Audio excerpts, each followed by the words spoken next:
Hey everybody, it's Jim from Cigars. Today I'm reviewing the Plasencia Alma Fuerte Sixto 2. And as you can see, this is a very unusual cigar. It is a hexagon shape. And I don't know, I've read where usually cigar makers will find in some storeroom or something a really weird cigar press. And that's how cigars end up shaped like this.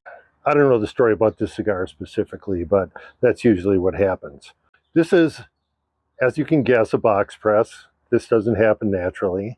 And very dark tobacco and 60 gauge by about 6 inches long. So it's a big cigar. We're going to put the clock on this one and see how long it takes to smoke this, because I think it's going to be a while. Nice day to do it though. So background on Plasencia, it's an interesting company. Way back in 1865, Plasencia got started, the Plasencia family started growing tobacco in Cuba. And then fast forward up to 1963 when the Cuban Revolution ended up having Castro nationalizing all the tobacco fields. They fled to Mexico and hung out for a couple of years there, and then decided to settle in Nicaragua and started tobacco farming in Nicaragua. And were very successful doing that for a period of time. And then the Sandinistas and all that kind of stuff started happening in Nicaragua. So they fled to Honduras for 12 years and started tobacco farming there. So after about 12 years, they were able to get back. I think it was 1990, they moved back into Nicaragua, but they kept their Honduras farms. So they have extensive farms in both Honduras and Nicaragua. They really have been a tobacco grower up until about, I think, 1995. And that's when they started actually making cigars for other people. Companies like Rocky Patel, Alec Bradley, and Padilla Villager have used and continue to use Plasencia as far as using their tobacco and manufacturing their cigars. But in 2017, they decided to go into branding their own cigars. So the Plasencia brand of cigars has only been around about 6 or 7 years or so.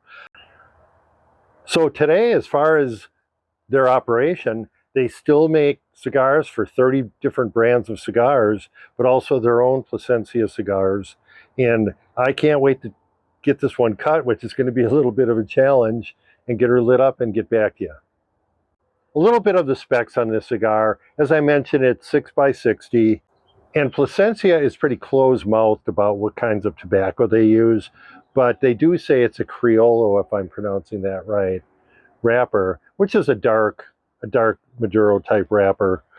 The tobacco in this cigar is all grown in the various growing regions of Nicaragua. So far, so good on this. So as you can tell, it's going to be a while, but I will be back to you when I get far enough along to make a final report. All right, I'm far enough along in this cigar to give a final report. I did want to mention a couple things though.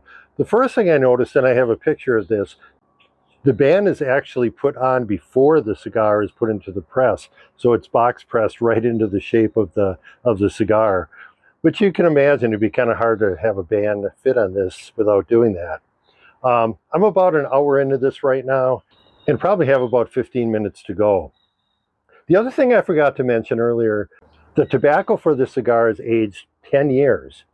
I believe the Padron 1964 Family Reserve shares that distinction.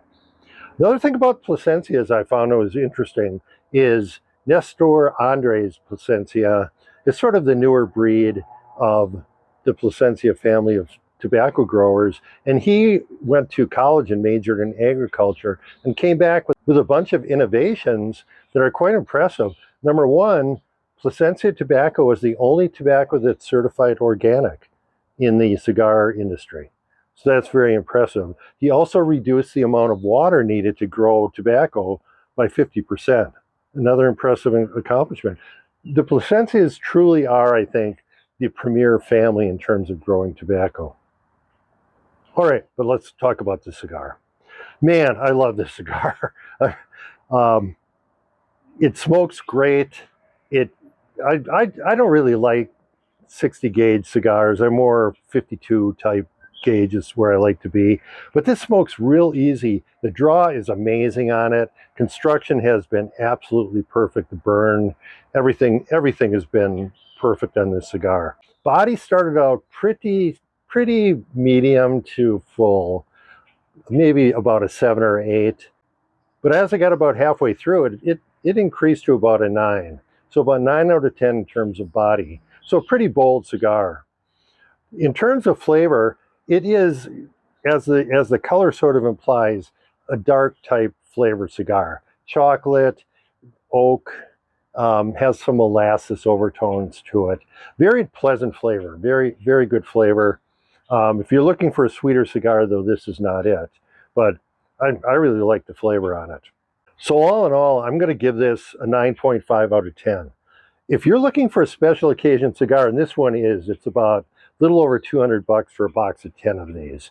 So it is a special occasion cigar, but it is as close to a flawless cigar. It's right up there, a tiny notch below the Padrones and so forth, but it is a wonderful cigar.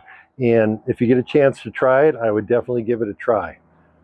I will see you next time from Cigars, Cigars, Cigars.